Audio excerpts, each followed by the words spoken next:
In my previous videos, I have already covered all 3 of Makoto's servants. All that's left now is Tamaki, his 4th and arguably the least known servant if you're an anime only, as she was actually a character introduced later in the story, but until now her true origins and the full extent of her past still remains unclear. So I'll try my best to give her a proper breakdown in today's video. Also, there will be a bit of speculating from me on aspects like Tamaki's backstory, powers and abilities, along with her character traits in general. Don't hesitate to let me know in the comments down below. As usual, here's a spoiler warning for Tsukimichi, and if you enjoyed my breakdown, feel free to like, subscribe and share the video with your friends.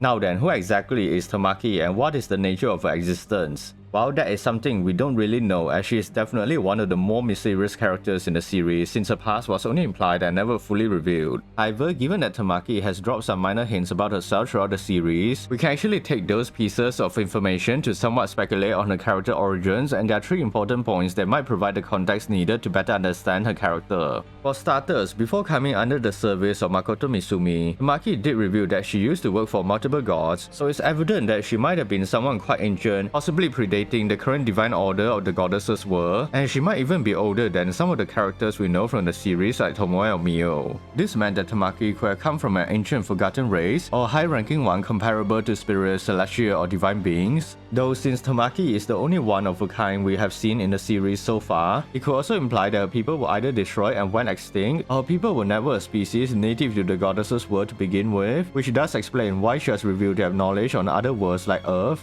Then there's a former named Toda entitled the Wicked Fire General, which hints at what she might have done in the past before she was ordered to serve Makoto. Explained in Japanese mythology and folklore. Toda, also known as the Wicked Fire General, is a lower rank god that served alongside the 12 divine generals of heaven to protect Buddhism and its followers from all harm, although they are often depicted to be the summons of Abe no Seimei, the greatest Onmyonji of all time, to help fight against demons and yokais. So based on this, we can roughly guess what Tamaki's role used to be in the past. Maybe she once fought to protect others and her skills were eventually recognized by other gods who recruited her to work for them. That's why it wasn't surprising that Tamaki was described to be someone who possesses a lot of bloodlust and was sort of a battle maniac. Also, I actually have a theory that over her lifespan, her desire for combat and bloodthirsty nature became so overpowering that it might have caused her to fall into darkness. Hence why Makoto said that he always sensed great malice and evil within her. And this would explain why she went from serving gods as a warrior and general to just a simple shrine maiden working for someone like Makoto. Maybe she committed something atrocious during her time as the Wicked Fire General, so this was meant to be a form of punishment as a way to atone for mistakes. For the third point is regarding Tamaki's appearance, which could be the best hint at revealing how she came to exist in the first place. Essentially, when Makoto first met her, he described her appearance to be quite artificial and that she has an almost doll-like complexion. This implies that Tamaki might not have been born through natural means. Rather, it's possible she was created by someone or something in the distant past for a specific purpose, or she was simply conceived through means that were more abstract, like from the dreams and imagination of living beings, which surprisingly is actually how the 12 divine generals were given forms and personalities in Japanese mythology.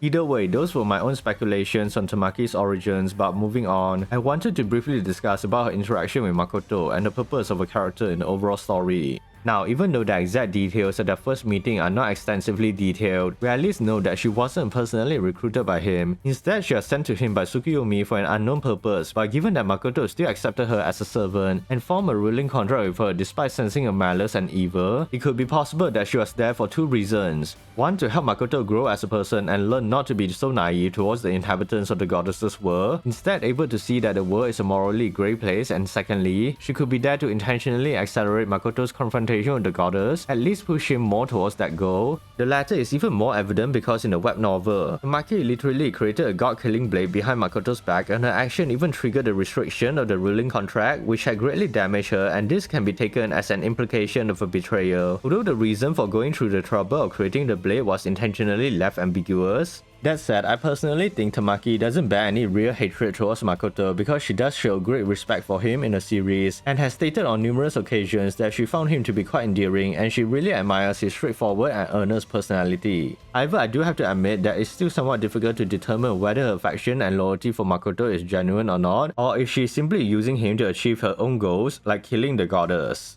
In any case, because Makoto doesn't really trust Tamaki, she was permanently assigned to a Sora and never allowed to leave or accompany him on his travels. As for what she does inside, since Tamaki has served numerous gods in her life, she brings a wealth of knowledge and experience when it comes to spiritual aspects, so she was basically given the role of a shrine maiden, responsible for managing and taking care of the Shinto shrine and temples that were created by Tomoe and the other inhabitants of Asura, along with overseeing all religious activities and ensuring that the spiritual needs of the residents are met. But aside from those, she wasn't given much else to do since, like I said, Makoto is quite weary of her, although I like to believe that he saw the potential in having her serve as a shrine maiden of Asura, because Tamaki's time in Asura could lead to personal growth and a deeper understanding of herself. Interacting with Makoto and the diverse residents may even help her to confront the darker aspects of her past. On the other hand, her presence in Asura could lead to future conflicts or potential danger from outside parties as well, like the goddess might someday use her authority to direct the humans to attack Makoto and harm the residents inside. Nonetheless, even though Tamaki has become integrated into the society inside Asura and has a somewhat authoritative role as well, she still wasn't trusted by most of the residents, especially Makoto's servants. Tomoe and Mio had the most hostility towards Tamaki because they not only thought of her as a potential rival for the affection of their master, but they also knew she had ulterior motives and the potential of her betraying Makoto was extremely high, so they were constantly monitoring Tamaki. Tomoe even once tried to read her memories but was somehow mentally blocked from accessing her mind, which only further proves why Tamaki was someone they did not trust. For Shiki though, he isn't as critical as Tomoe or Mio, but he's still cautious around Tamaki mainly because of his role as the researcher of Asura at the Kuzunoha company, since he doesn't want to potentially leak any information or technology that Tamaki might one day use for own malevolent reasons. But despite this, Tamaki still has great respect for Shiki because she seems to have a fondness for people who are intelligent and logical. Having explained that, let's go over some of Tamaki's powers and abilities, because as someone who used to be called the Wicked Fire General along with her serving under different gods, it's obvious that she will be quite a talented and strong individual. She was even regarded by the community as the third strongest among Makoto's servants, above Shiki was slightly below Tomoe and Mio in terms of raw power. Also, Tamaki is often described as a jack of all trades, master of none type individual, meaning she is skilled in many areas but does not concentrate in any single one, so in spite of this lack of specialization, the versatility does make her more adaptable and capable of handling a wide range of situations. Regardless, for Tamaki's actual capabilities, this was likely a result of her bloodthirsty nature and her combat experience because she is apparently a weapons master, being highly proficient in various weapons including swords, spears and whips, along with being an expert in close quarters combat, having a focus on using agility and speed to outmaneuver opponents. Furthermore, it goes without saying, given her namesake of the Wicked Fire General, Tamaki has a strong affinity for fire magic, allowing her to manipulate flames for both offensive and defensive purposes, such as creating fire-based attacks or using fire to enhance her weapons. And it's possible the fire magic that she uses are much more potent because according to Japanese mythology, Hoda possesses the power to control and use the literal fires of hell. Though apart from fire magic, Maki also has a high affinity for wind magic, which she mainly uses to boost her own speed and agility, but she does have the ability to proficiently wield other elements found in the goddess's world as well.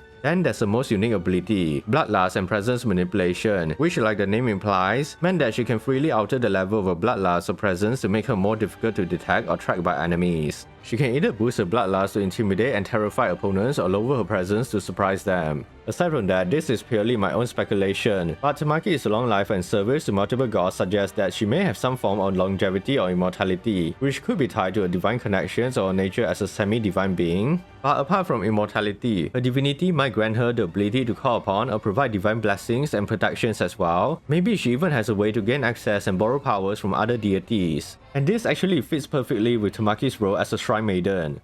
So with her powers and abilities covered in terms of equipment, she possesses a naginata, a traditional Japanese pole weapon often associated with shrine maidens and female warriors in Japanese folklore, so it's quite a fitting choice for a character. Additionally, she has a matching pair of short and long swords, which following the theme of having Japanese weapons, the long sword could be a katana or tachi while the short one could be a wakizashi. But apart from traditional weapons, Tamaki does possess magic-infused equipment as well, with her flame-infused whip being the most notable and her shrine maiden outfit could have some offensive or defensive effects too. The last piece of equipment in her possession is the god-killing sword that Tamaki created behind Makoto's back, and she intended for it to be used by him to eventually kill the goddess, but the extent of the weapon's abilities is unknown.